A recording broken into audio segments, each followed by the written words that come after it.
मुझसे जीतना आसान नहीं, मैं हूँ लंका का राजा। मैं महाबलवान हूँ, दुनिया को झुकाने वाला। मेरे पास 10 सिर हैं, कोई मुझसे नहीं जीत सकता। मैं महायोद्धा रावण हूँ, मुझसे हरा कर दिखाओ। लंकेश रावण का सिर कट सकता है, झुक नहीं सकता।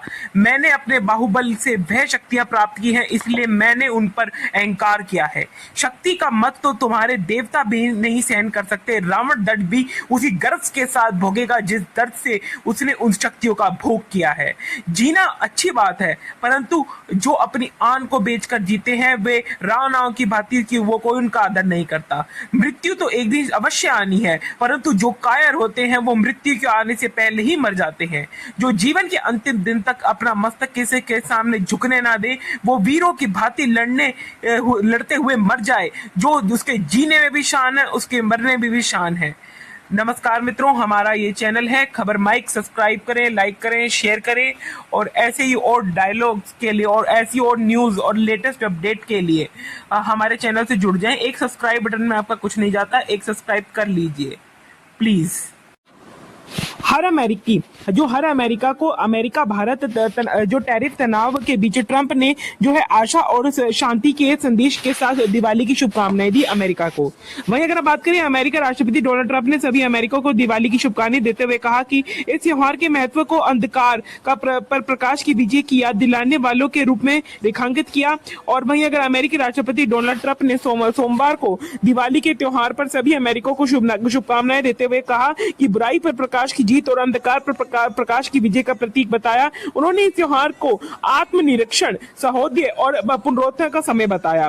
दिवाली पर राष्ट्रपति ट्रंप ने अमेरिकियों को शुभकामनाएं देते हुए और अधिकार प्रकाश की विजय के प्रतीक के रूप में इस त्योहार के महत्व पर जोर दिया।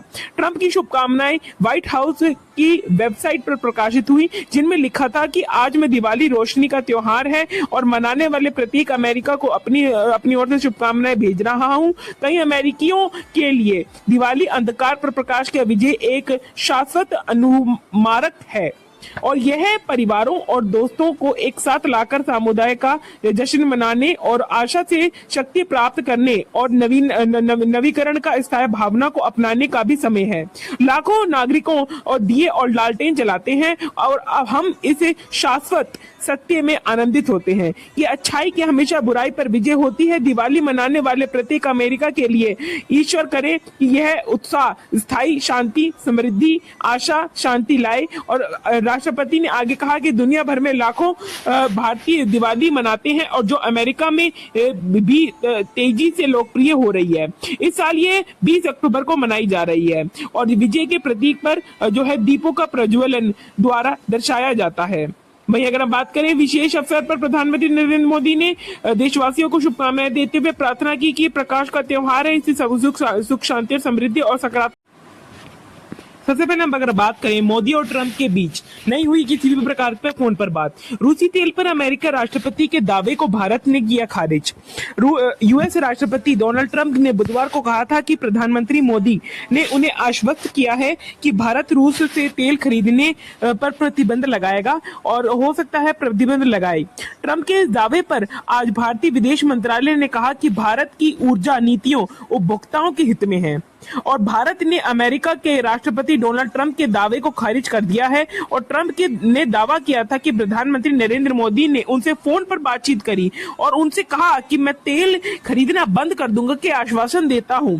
लेकिन विदेश मंत्रालय MEA के द्वारा को स्पष्ट कर दिया गया कि कल दोनों नेताओं के बीच किसी भी प्रकार की कोई टेलीफोन बातचीत नहीं हुई। ट्रंप ने बुधवार को कहा था कि प्रधानमंत्री नरेंद्र मोदी ने उन्हें आश्वस्त किया है, लेकिन इस प्रकार की जो झूठी अफवाहें फैल रही है उसको जो है नकारात्मक रूप से लिया जाए और इन सब पे जो है यकीन ना किया जाए। वहीं इंडिया ने सफाई देते हुए पूरा जवाब दे चुके हैं। ट्रंप के दावे से भारत में राजनीति शुरू हो चुकी है। ट्रंप के बयान के बाद भारतीय राजनीति में भी गर्मागर्मी शुरू हो गई। कांग्रेस के ट्रंप ने को दावे को लेकर पीएम मोदी पर निशाना साधते हुए कहा कि कांग्रेस ने आरोप लगाया कि मोदी बार बार ट्रंप के दबाव में आते रहे हैं और राष्ट्रीय हितों की बजाय विदेशी दबाव पर निर्णय लेते हैं। भारत रूस की दोस्ती ट्रंप को रास नहीं आ रही। बता दें कि ट्रंप ने भारत पर दबाव बनाने के लिए रूस से तेल खरीद पर 50% टैरिफ लगाया, जिससे US India bilateral trade agreement BTA पर बातचीत बाधित हुई और भारत ने अब तक अपने रूसी तेल आयात नीति में कोई बदलाव नहीं किया है। एमईए ने मीडिया से कहा कि भारत की ऊर्जा नीति और राष्ट्रीय हित और जनता के हित के अनुरूप है और किसी भी निर्णय के में देश की स्थिति और सुरक्षा को प्राथमिकता दी जाती है। और भाई अगर हम बात करें ट्रंप की, तो ट्रंप जो है डराने की कोशिश करें लेकिन डरे ना। हमारा चैनल सब्सक्राइब जरूर करना। सबसे पहले अगर हम बात करते हैं ग्रीन दिवाली के बावजूद दिल्ली में जहरीली धुंध। सबसे पहले हम बात करते हैं कि भारत की राजधानी दिल्ली में दिवाली के बाद वायु की गुणवत्ता खराब होने के कारण जहरीली धुंध छाई हुई है, जबकि न्यायालय ने कम प्रदूषण वाले पटाखे चलाने का निर्देश दिया था।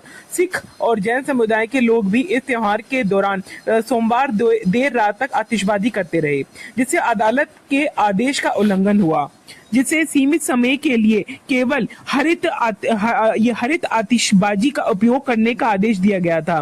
दिल्ली में वाहनों से निकलने वाले धुओं और धूल के कारण पूरे वर्ष प्रदूषण अधिक रहता है तथा पिछले कुछ दिनों में वायु की गुणवत्ता गिरती हुई दिखाई पड़ रही है।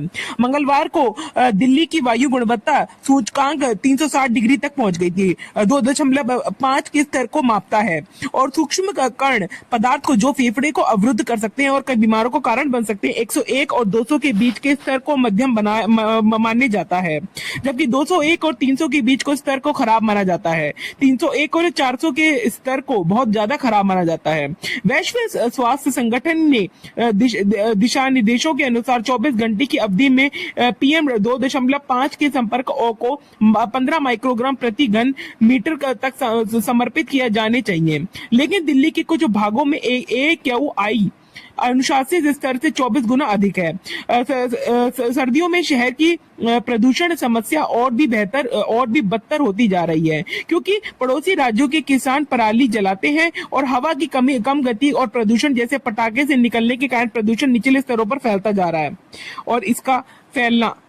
Leader of opposition Rahul Gandhi जो है held hostage in home being treated like criminals. Rahul Gandhi की जो मीटिंग हुई थी रायबरेली के अंदर, जो विक्टिम के फैमिली से जब उसके साथ मिले, तो उसके बाद में जो बहुचर्चित वीडियो जो है वो वायरल हो रहा है। जैसे कि आप सब जानते हैं राहुल गांधी जो कि लीडर ऑफ अपोजिशन है करंटली, अभी यूपी फतेहपुर डिस्ट्रिक्ट के पास पहुंचे ताकि वो जो परिवारजन है जिनके साथ ये हादसा उनके साथ दिलासा दे सके।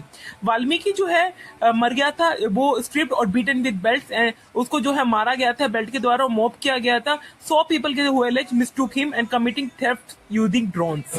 और वहीं अगर हम बात करें कांग्रेस एमपी जिन्होंने कहा था रायबरेली कॉन्स्टिट्यूएंसी में कि जो दलित ऑफिसर ने जो सुसाइड कमिट करा था उसके ऊपर जो है राहुल गांधी की राय आई है। कांग्रेस ने अलेज किया कि जो वीडियो जो रिलीज किया गया वो अंडर प्रेशर है गवर्नमेंट के में, ये उनको इससे बहुत डर लग रहा था और वो ये चाहते हैं कि वो इस सारे राइट्स को जो है टेक अवे कर ले और इवन जो विक्टिम्स ऑफ जो क्राइम्स है उन सबको भी बाहर कर ले। अगर हम बात करें हरिओम के ब्रदर की और फादर और सिस्टर की, उनकी हालत इस समय बहुत ही नाजुक है।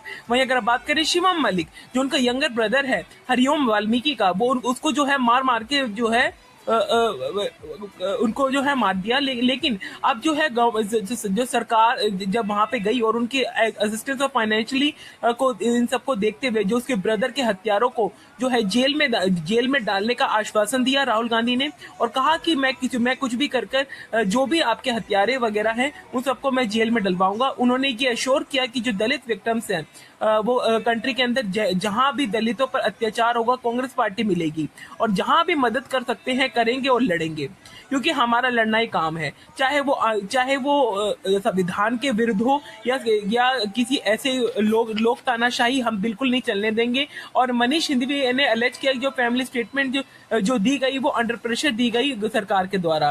राहुल गांधी ने जब फैमिली के मेंबर से मिले लेकिन government try to create a narrative, government ने एक नैरेटिव क्रिएट करने की कोशिश करी।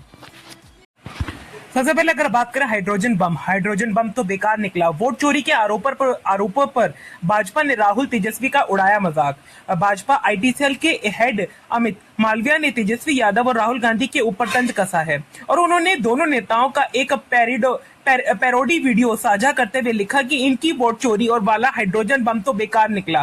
राहुल गांधी की तरफ से पिछले कई महीनों से लगाए जा रहे वोट चोरी के आरोप पर अब भाजपा ने भी हमला बोला है।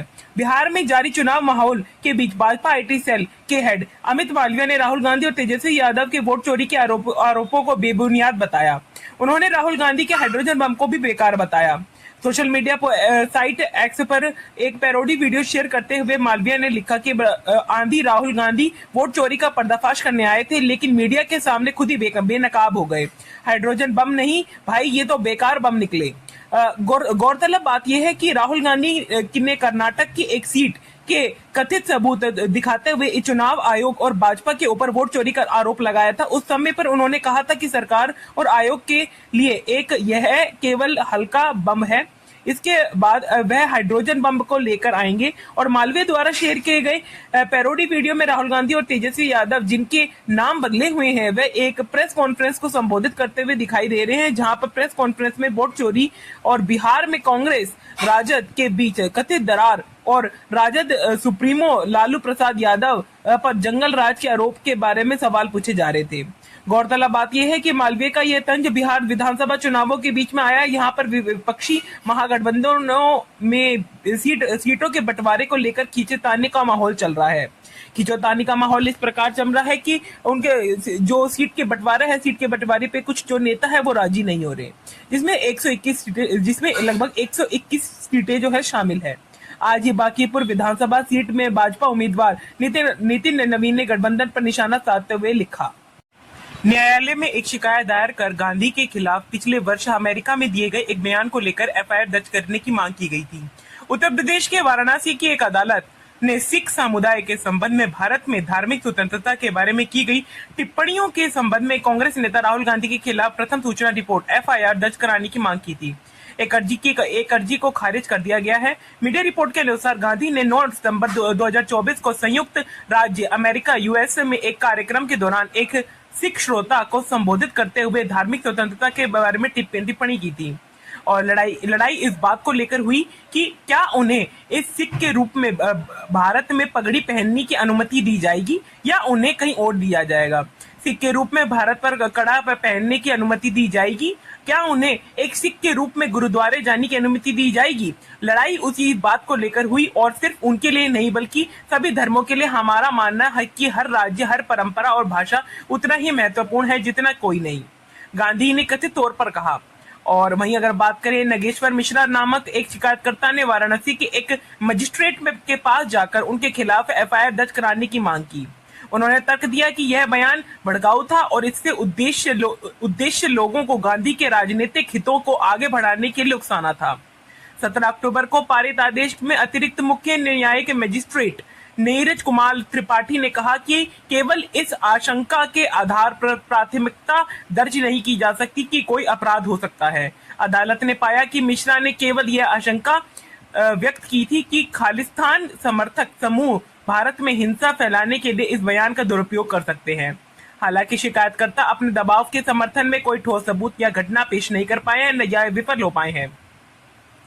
न्यायाधीश ने यह भी कहा कि शिकायतकर्ता ने अपने आवेदन में जो भी भाषा कही है वो पूरी तरह से सुचारू रूप से उल्लेख नहीं की गई है। हालांकि 21 जुलाई को वाराणसी के एकत्रित जिला में कोर्ट जारी है।